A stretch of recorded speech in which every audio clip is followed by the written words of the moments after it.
Good last Friday of September, everyone. Welcome to Garden State Weather. I'm meteorologist Robert Smith on this Friday, the 27th of September, 2024 at 9:42 this morning under gray skies here at the New York Harbor Cam here right now. It's 64 degrees. Pretty muggy outside, obviously, with all the cloud cover and some of the spotty rain around the region as the stalled out frontal boundary is nearby. And of course, all of this is getting influenced by tropical storm, now tropical storm Herlene, which was Category 4 storm when it made landfall last night uh, in the Big Bend area of Florida shortly after 11 p.m. with 140-mile-per-hour winds. I mean, if you've looked at any of the news today or the destruction on Twitter, it's just amazing over the last 24 hours what is actually going on and what is actually still likely to happen over the southeastern states. Just absolute devastation, to say the least. We're going to try to focus here on the New Jersey weather and the New York City metropolitan and Philadelphia weather here for this broadcast. In New York City at the Empire State Camera, it's 66 and cloudy this morning. Midtown Manhattan also feeling the same thing at 66 degrees at Times Square. And at the Crossroads, it's 66, and it is cloudy just about everywhere you go. Hotel in Saranac Lake, New York. That's where you want to be. Lots of sunshine up north, getting the day going here at the Hotel Saranac Camps here at the Town View here at 48 degrees and a little bit chilly out there this morning. So not everywhere is bad, but Blue Mountain Lake in New York is gorgeous this morning. Look at this tranquility and 48 degrees. Edgewood Tahoe Resort in Nevada, gorgeous. 37 degrees this morning. And Myrtle Beach Cam, well, obviously, with the remnants and the tropical storm Helene coming up the coast here, or just spinning around the southeast area here, this is no place to be by the water. And you can see this here. It's 82 degrees, and it is stormy and windy here. Um, Lauderdale by the Sea is still a little gusty, but it's on the East Coast and 82 degrees this morning. But still with this waves, this is looking like a rip current risk here. And we have some surfers in the water. And Big Sky Cam in Montana, look at this. That's gorgeous. 52 at 7:45 this morning. And Red Rock in Arizona, it never really changes. It's 77 and beautiful. And yes, I've been on some of these rocks, and no, I have not climbed these rocks. Back here at 9:45 in the morning here at the Weather Center, it's 63 and cloudy. Feels like 67. It's humid outside. It's cloudy. It's 82% humidity. The wind is still coming in from off the ocean. This is going to be problematic for the next couple of days. In fact, through the weekend and perhaps even to early next week as well. Pollen is high, and mostly that is grass. It's come down a little bit, but still not too good. If you're suffering from allergies out there, you're going to need your meds again today and tomorrow and Sunday, possibly into early next week too. Right now, we're looking at a forecast that includes rain in the forecast today. Now, today, until you get to this evening with the outer bands of rainfall coming in from the tropical storm, and also the stalled frontal boundary is going to mean showers around the area, especially late tonight into Saturday. So it's not going to be a complete washout. There'll be periods where there are no precipitation.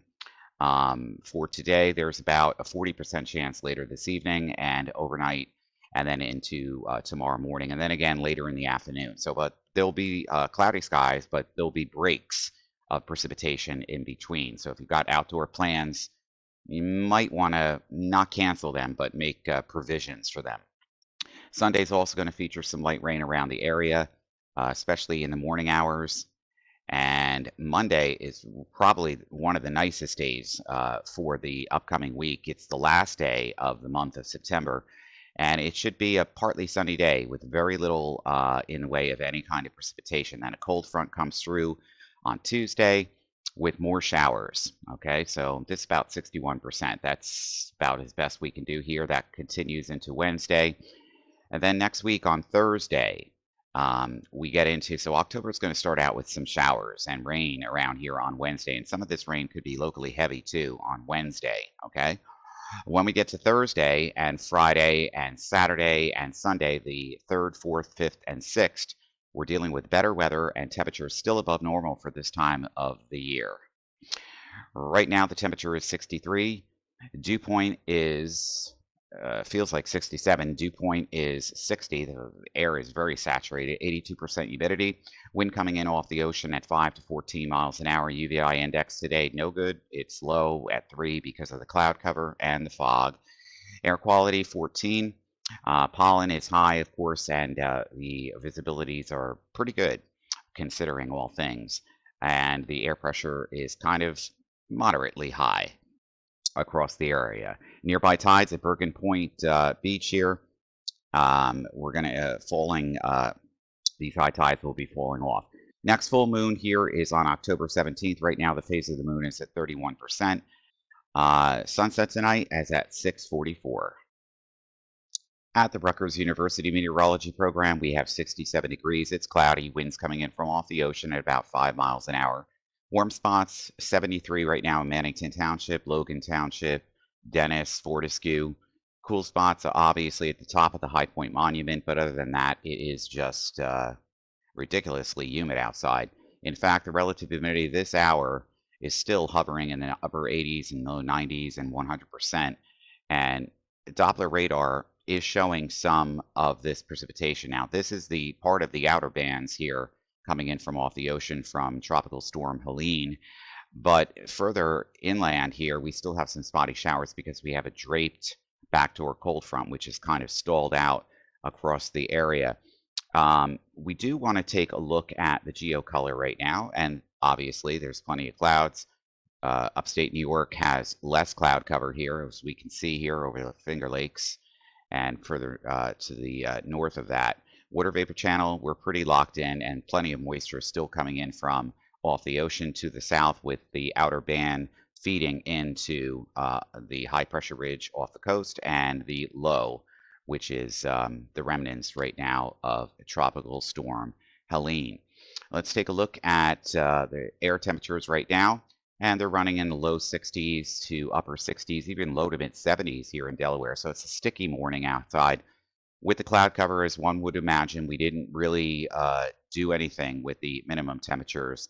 And once again, the dew points are sticky in the upper 50s to low and mid 60s. In fact, they're in the low to mid 70s here in southern New Jersey, and that's because of all this tropical moisture just to our south.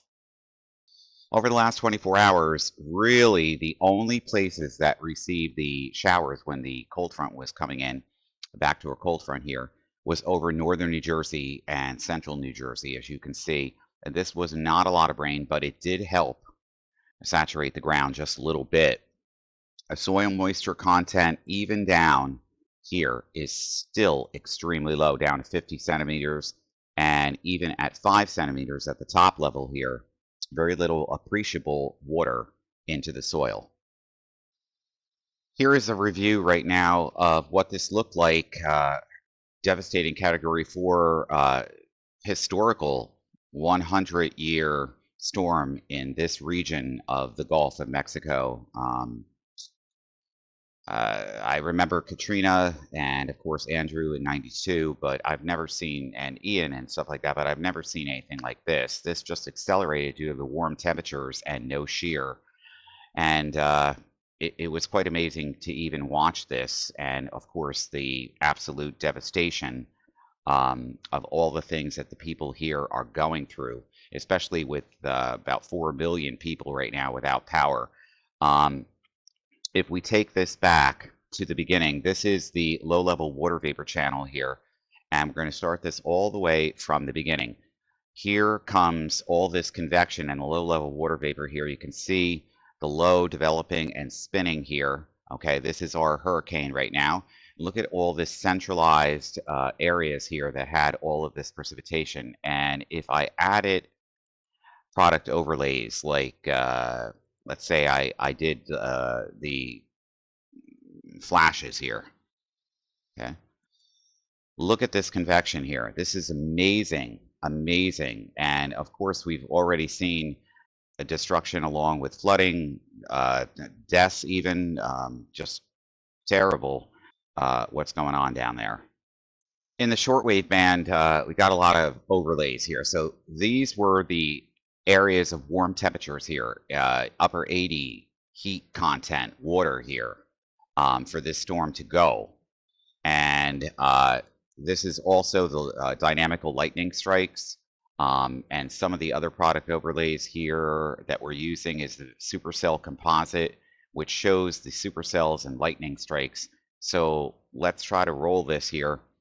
And this is what it looked like as the center. Look at this dynamic here. This is something we have not seen in like 100 years. Look at all the lightning strikes here, and look at this center right here with the wall of convection coming into the Big Bend area and the southeast this morning.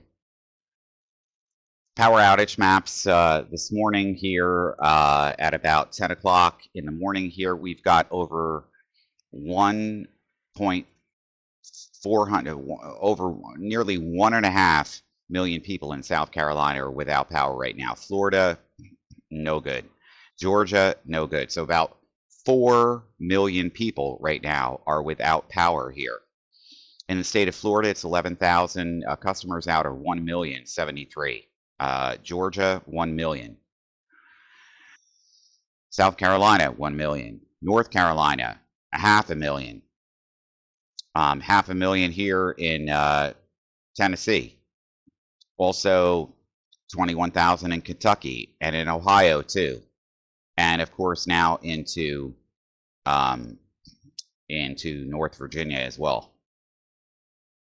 Now throughout most of this event, we have been covering this on our x.com, which is formerly Twitter, and our username here is Garden State WEA. So here it is right here. Garden State WEA right here. And you'll find that, and then we'll be updating whatever we can do from here. There is still lots going on in the tropics. Our upper level low that was over the area off the Jersey coast now has become Hurricane Isaac late last night, early this morning, and it is minimum central hurricane here, but this hurricane is going to move out towards the shipping lanes and then into England. Let's get back to Tropical Storm Helene. As of 8 o'clock this morning, 60-mile-per-hour winds, but that doesn't matter. The wind speed is not the problem here. It's all of the rain and tree damage and inundation of water from heavy rainfall. In fact, portions of Florida into the Gulf reported over 10, 12 inches of rain. So, and I've seen over better than 6, 7, 8 inches of rain here in the southeastern portions of the Carolinas, North Carolina, Georgia, over the last couple of hours, and it's incorporated by this upper level low here, so it's really not going to move too much. We have a stalled boundary here, so, and a high pressure block here, so everything is just going to get all mucked up. This disturbance here has a 90% chance of becoming a tropical storm, and we're going to be monitoring this because this action here tells us that this could be moving in this direction, and then we have to watch again for next week in the island chains here and into the Gulf as well. Tropical Storm Helene right now, let's get into the public advisory. As of 8 a.m. this morning, it is about 35 miles to the south-southwest of Clemson, South Carolina, 80 miles east-northeast of Atlanta, Georgia, 60-mile-an-hour winds, and it is moving at like 30 miles an hour. In fact, it was accelerating as it reached the coast last night. Central pressure is 28.70 inches. Take a look at the graphics right now. Again, flash flood potential in the southeast and even into Cincinnati and Fort Wayne here and Columbus and Springfield, Missouri. It's going to be high, but especially around Knoxville, this area has to be watched for. Rainfall potential is going to be pretty high here across this region. Again, peak surge, we have already seen peak surges here up to 15, 20 feet in portions of this area last night. So, but there's still storm surge coming in. And this was updated at 8 a.m. this morning. So there is still inundation on top of the inundation that has just occurred. This is just incredible. So the key messages here with Helene is that, you know, we've got trouble coming. And once again, if you're a casual viewer or occasional viewer, or you're a person that watches our videos every day when we're doing them, on YouTube, you can subscribe to our channel. Okay, you can do this. Our channel here is Garden State Weather Premium Videos, and basically click on the button for YouTube, look up Garden State Weather Premium Weather Discussions at Garden State Weather. Also, as well on Twitter. It's Garden State WEA.